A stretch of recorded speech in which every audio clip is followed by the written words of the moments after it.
¿Qué tal, amigos? Tengan todos ustedes un feliz martes. Bienvenidos a Un Mundo de Economía. Estaremos hablando en este mediodía sobre las declaraciones que ha hecho el economista José Noguera respecto a que Venezuela no necesita ir al Fondo Monetario Internacional. Posteriormente, en nuestra nueva sección, El Punto Candente de la Economía, vamos a estar hablando sobre el riesgo país Venezuela. Así que todos muy atentos y de esta forma iniciaremos ya nuestro programa. Así es, comenzamos.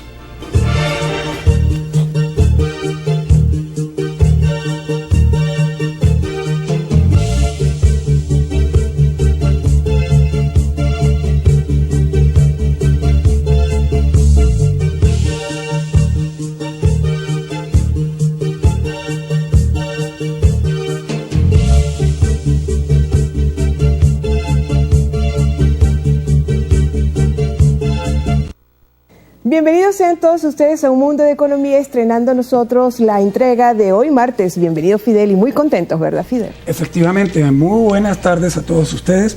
Hoy estamos en nuestro primer martes y vamos a seguir compartiendo con ustedes, por el momento, 4 veces a la semana. Es así que tenemos para hoy en esta sección que estamos estrenando. Efectivamente, hoy vamos a estar hablando sobre la noticia económica que traemos para ustedes. Venezuela no necesita ir al Fondo Monetario Internacional, según los comentarios de un economista, analista venezolano. Es así, exactamente. El doctor José Noguera, quien es economista y aparte también catedrático, ha manifestado en una reunión que se llevó a cabo ayer en Caracas junto con miembros del gabinete ejecutivo en un plan de trabajo sobre planificación económica. Él dijo que Venezuela en estos momentos no necesita acudir a este organismo multilateral. ¿Por qué? Porque si es verdad, si se necesitan entre 50.000 millones a 60.000 millones de dólares, Venezuela, mediante una política en cuanto a atraer a los inversionistas extranjeros, que eso es muy importante para que vayan aquí supliendo, oxigenando la oferta de divisas y dando también condiciones de seguridad jurídica y que es muy importante, pues sería una buena opción por el momento y no acudir al Fondo Monetario Internacional. Pero también hay muchas contradicciones, Fidel, por parte de estas declaraciones del economista Noguera en cuanto a esas condiciones que deben darse y ser propicias para no ir al fondo. Pero ¿cómo atraer esos inversionistas extranjeros, esas inversiones que son foráneas, dado el entorno económico y el contexto económico, político y social que presenta el país en la actualidad? Sí, efectivamente, nuestro amigo economista Noguera opina que ciertamente los capitales no están drenando de la manera apropiada hacia Venezuela debido a una serie de situaciones contradictorias y de problemas que se han venido desarrollando en la economía nacional. Lo cierto es que, Darcy, se percibe que este es un enfoque muy parcializado por una parte y muy parcial en cuanto a que solo abarca, digamos, una cara de la moneda, en el sentido de imprimirle a estas declaraciones que se requieren inversiones en Venezuela para recuperar un flujo, por llamarlo así, un flujo de caja de divisas que le permita a la República, digamos, cumplir con las obligaciones y con los requisitos pues, que la propia economía le genera al país. Entonces se habla de 50, 60 mil millones de dólares para el transcurso de este y el próximo año. Pero es que en realidad la economía del país no requiere de un número X o determinado de dólares. Lo que requiere es de un flujo constante de divisas que ingresen al país por concepto de inversión, que sean divisas que entren al país precisamente para generar empresas, Darcy, para generar producción, para crear riqueza, para crear empleo y para distribuir toda esa riqueza en una economía de manera que éste se impulse.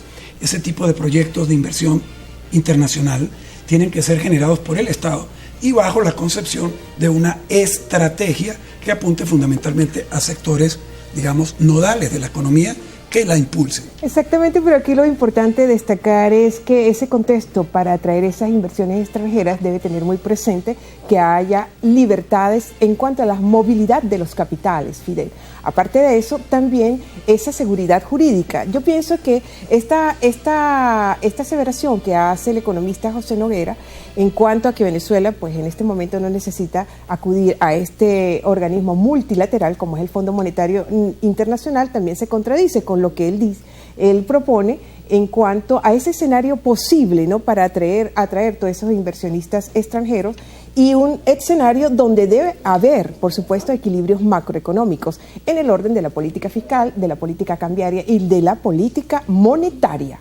Sí, porque ciertamente pues el país no es un secreto para nadie, el país está viviendo circunstancias económicas muy difíciles y muy comprometidas, fundamentalmente determinado por el descenso del precio y de la producción y de las exportaciones en consecuencia del producto fundamental que tiene el país para tener una presencia internacional económica. Nos referimos al petróleo. Pero es que además de esto está la configuración de la situación de la deuda externa del país. ¿Qué es eso? Y ciertamente Venezuela tiene que pagar este año 2016 11.400 millones de dólares en compromisos de deuda. Y de ahorita hecho, entre el mes de octubre y noviembre se tienen que pagar 6.800. Exactamente, Venezuela. Millones. Y de hecho, Fidel, es importante aquí también señalar que Venezuela está cumpliendo cabalmente todos sus compromisos en cuanto a pago de deuda externa, Sí. pero ¿bajo qué costo de oportunidad o qué cuota de sacrificio a la que está sometiendo a la población venezolana? Porque hasta el año pasado se consumieron 35.000 millones de dólares en importaciones, mientras que para este año nada más hay 20.000 millones de dólares para las importaciones, lo que realmente pues es una lógica directa, explica totalmente el descenso de todos los productos que han sido importados y por ende el crecimiento del desabastecimiento. Y de la escasez, de los niveles de escasez que estamos viviendo. Es así. Bueno, esa es la situación que tenemos nosotros aquí. Y en buena medida esto está determinado por, digamos, el indicador de riesgo país que está exhibiendo precisamente Venezuela. Y es el tema que vamos a abordar a continuación en nuestro próximo segmento. Exactamente, en nuestro próximo segmento, en una sección que también estrenamos porque va a ser una sección fija permanente todos los martes. Tenemos que cumplir con compromisos comerciales y enseguida regresaremos con más de Un Mundo de Economía por aquí, por Televisora del Táchira. No se aparten.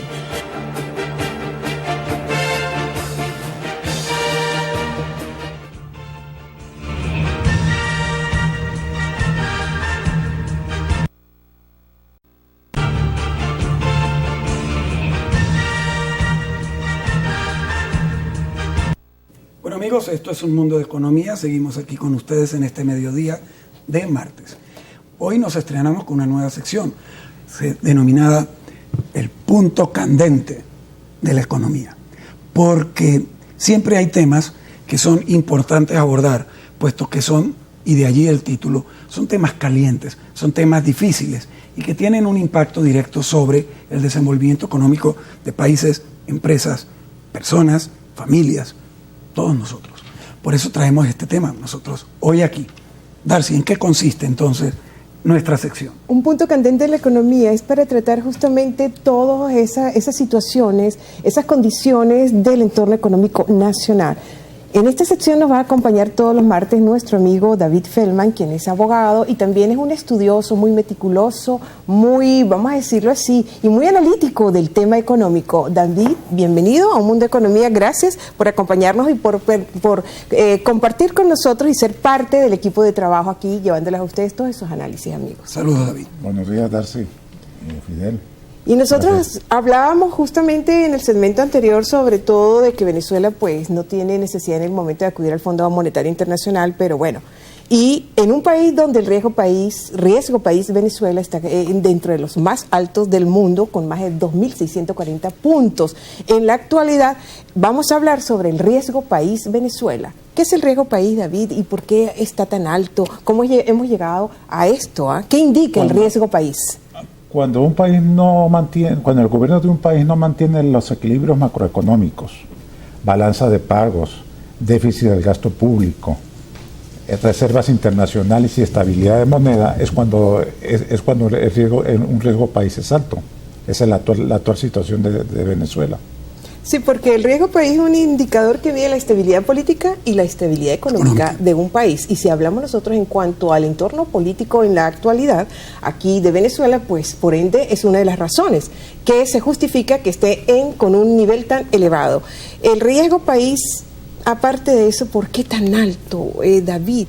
Cada vez es mayor, está por... Depende de las calificadoras. Sí, de las calificadoras, sí, porque las calificadoras, ¿cuáles son las calificadoras que se encargan, las más connotadas, que se encargan de hacer estos estudios, cuáles son? Moody's y Fitch. Exactamente. Y hay una que sobresale también, que es JP Morgan. De hecho, JP Morgan tiene calificado el riesgo país de Venezuela como el más alto del mundo. lo tiene colocado sobre los 3.000 puntos.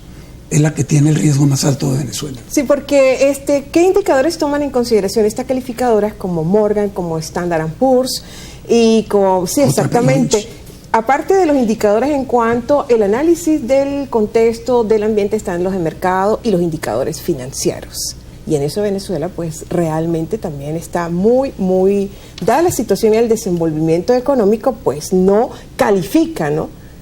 Claro, no, y es que esto hay que también explicar algo, Darcy, para que nuestra audiencia lo entienda. ¿Por qué se dispara el riesgo de país Venezuela? Porque se generan alarmas. Y una alarma natural que se genere es el hecho de que un país cuya economía depende en un 96% de la producción y de la exportación de un solo rubro de producto, que es el petróleo, vea caer el precio internacional del producto en las proporciones que ha caído. Obviamente eso dispara alarmas porque indica evidentemente que los ingresos en divisas que va a tener el país no van a ser suficientes. Entonces empiezan las dudas. ¿Tendrá el país la capacidad de pago para cumplir con las obligaciones internacionales? ¿Tendrá el país la capacidad de pago para cubrir sus necesidades internas, mantener la estabilidad y el equilibrio? Entonces empieza el nerviosismo. Y eso es lo que empiezan a señalar los indicadores como riesgo país. Un país monoproductor como Venezuela debe tener como política central tener un colchón de reservas.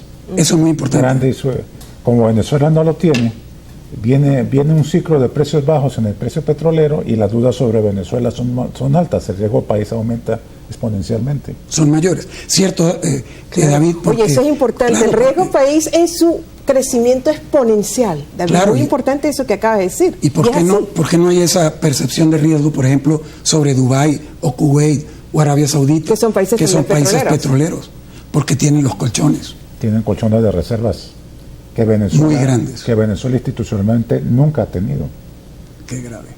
Ahora, sin embargo, el presidente Maduro y ministros de Economía de su gobierno señalan que lo que hay en el fondo dentro del contexto de la guerra económica es un enfoque internacional y que estamos siendo agredidos y atacados por las empresas calificadoras de riesgo y que están señalando un riesgo sumamente alto sobre Venezuela, que a parecer del gobierno no es tal.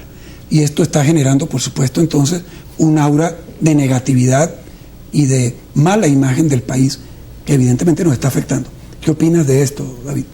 Los calificadores de riesgo son organizaciones profesionales que califican las economías de todos los países. No hay la calificación sobre Venezuela es profesional. No es subjetiva. No es subjetiva.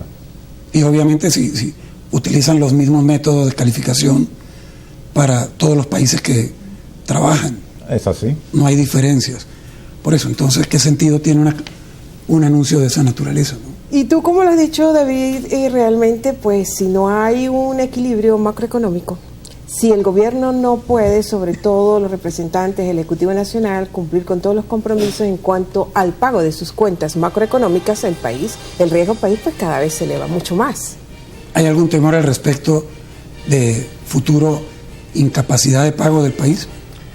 El problema de un país pasa por tres fases: crisis económica, un colapso económico y la tercera fase, una implosión.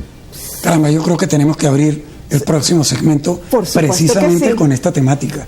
Les pedimos, amigos, que no se retiren, tenemos que hacer un corte comercial, pero regresamos enseguida con todos ustedes. Ya venimos.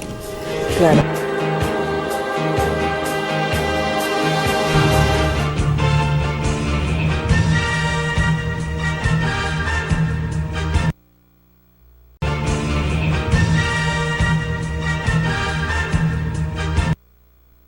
Nosotros seguimos con más de Un Mundo de Economía por aquí, por Televisora del Táchira. En el segmento anterior quedó, David, esa señalación que tú hiciste en cuanto a las etapas de la crisis económica por las que puede atravesar un país.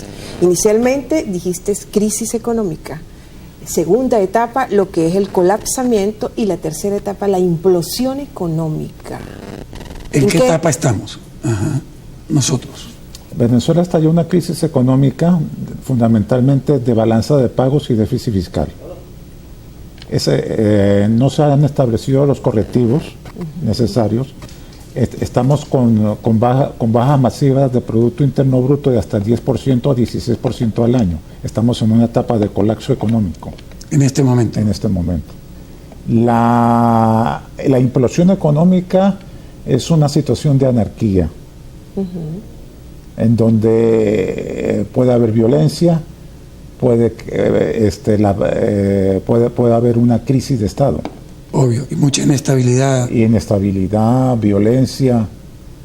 Sí, ese es un cuadro en el que definitivamente no queremos llegar. Exactamente, no, por supuesto que no. Obvio. Y esa parte de anarquía, esa parte que es lo que determina ya la última fase de la etapa aguda de una crisis económica como la implosión, es porque ya realmente todos los indicadores macroeconómicos están totalmente muy agravados, altamente enfermos.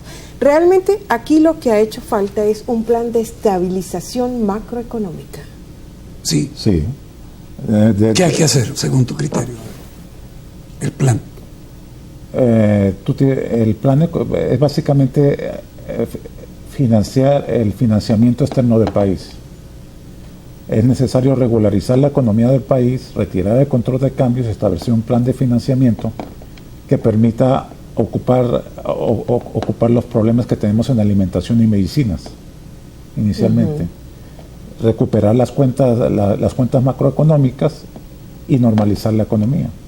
Claro, y esto acompañarlo de lo que estábamos conversando previamente, de un programa de inversiones y, por supuesto, de un conjunto de políticas que desarrolle el gobierno a nombre del Estado y que generen en el contexto político y económico del país y del país hacia afuera un ambiente de confianza, David y Darcy, que pueda atraer los capitales necesarios por inversión extranjera que soporten todo este desempeño de desarrollo, digamos, de cambio económico, claro, soportado con endeudamiento, etcétera, para poder recuperar los niveles de producción y de desempeño. Porque dentro de ese plan de medidas macroeconómicas de ajuste, fundamentalmente tiene que irse a apostarse hacia la unificación cambiaria. Sí, eso es un elemento a claro. eliminar el subsidio, o si no se elimina así de una manera tan violentamente el subsidio de la gasolina, también revisar los demás subsidios, dentro de los cuales está el de la electricidad. Es así. Un plan macroeconómico debe retirar el control de cambios y debe ir a subir tarifas de gas, de combustible, de servicios públicos, pero también debe mantenerse los subsidios sociales necesarios. Sí. Eso es importantísimo, claro. Sí, porque hay que ayudar a soportar la delicada situación social que ya hay y que obviamente se va a mantener y probablemente agravar en la medida en que llegue el momento de proceder al cambio correspondiente, pues, para recuperar la economía. Porque es que hay que decirlo también en términos claros y precisos. A ver, la economía nuestra está sufriendo de una grave enfermedad. Y como a cualquier enfermo, para someterlo a una recuperación, obviamente hay que someterlo a un tratamiento médico. Y los tratamientos médicos suelen ser duros. David, ¿qué opinas tú de esos dos? ¿Tú crees que Venezuela en este momento no tiene la necesidad de acudir al Fondo Monetario Internacional? Cuando se han dicho economistas como Ricardo Hoffman y Francisco Rodríguez han dicho que se necesitan mínimo de 60.000 millardos de dólares para asistir la economía en la actualidad. El Fondo Monetario Internacional es un banco. Da préstamos de acuerdo a condiciones que el país deba cumplir. Un acuerdo general con la banca internacional tendría las mismas condiciones. Tiene que tenerlas. Tiene que tenerlas. Ahora, si estos acuerdos no se producen, David, si el gobierno nacional no toma las medidas que deben tomarse y que se están esperando hace años que se tomen para atacar el fondo de la razón, del origen de la situación que tenemos, para que efectivamente pues se pueda revertir, que no es otra cosa que estimular la producción de bienes y servicios, entre otras cosas. Si este tipo de medidas no se toman, no hay acuerdos internacionales en un corto plazo, ¿qué podemos esperar en el futuro inmediato? Que se agrave el problema, el colapso económico que el país tiene. Entonces el riesgo de llegar a la inflación es alto. Bueno, ¿cómo puede entonces el riesgo país no reflejar esas cosas? Ahí es donde está el problema. Exactamente. Entonces el riesgo país no responde a ninguna guerra económica. No, y el presidente Maduro lo ha dicho en muchas realidad. oportunidades, que lo que pasa es que las calificadoras de riesgos la tienen en contra de Venezuela. Y sobre todo que es algo así como una retaliación de orden política por parte de esas calificadoras para el gobierno venezolano. Pero David, finalmente, ¿se tomarán estos planes de ajuste necesarios, de ajuste macroeconómico, dada la emergencia que está presentando la economía nacional? Es inevitable tomarlos. ¿Pero quién lo va a tomar? Es la pregunta. Exactamente. Necesariamente el gobierno el gobierno de turno. Sea este u otro. Alguien tendrá que hacerlo. Yo pienso que sobre todo, y algo aquí es una idea mía para finalizar, David, que pienso que estos representantes del gabinete económico pues pareciera ser, y lo demuestran, lo tienen como efecto de demostración, que no tienen conocimiento, no entienden la macroeconomía. Nosotros carecemos de un banco central autónomo. Eso es muy importante. Para que el país tenga orden macroeconómico es importante un órgano de ese tipo. Un banco que independientemente de la política tome las decisiones técnicas. Es así, sobre todo la autonomía del Banco Central, que es el que se encarga de manejar todo lo que es la política monetaria. Se nos acabó el tiempo. Claro, y es así en todos los países que se manejan con equilibrio. Bueno amigos, hemos terminado nuestro programa por el día de hoy. Los invitamos con mucho gusto para que nos acompañen el próximo jueves, donde continuaremos conversando sobre este importante tema de impacto. David, muchísimas gracias. Será entonces hasta el próximo martes aquí con un punto candente en la economía. Y a todos ustedes, muchísimas gracias por su atención. Nosotros, bueno, ya sabe, con el compromiso de llevarles cada vez más información, opiniones y reflexiones críticas sobre el acontecer económico. No olviden que debemos conducirnos con mucha inteligencia para compartir el protagonismo que hoy en día tiene la economía. Buen provecho, feliz tarde, hasta el jueves.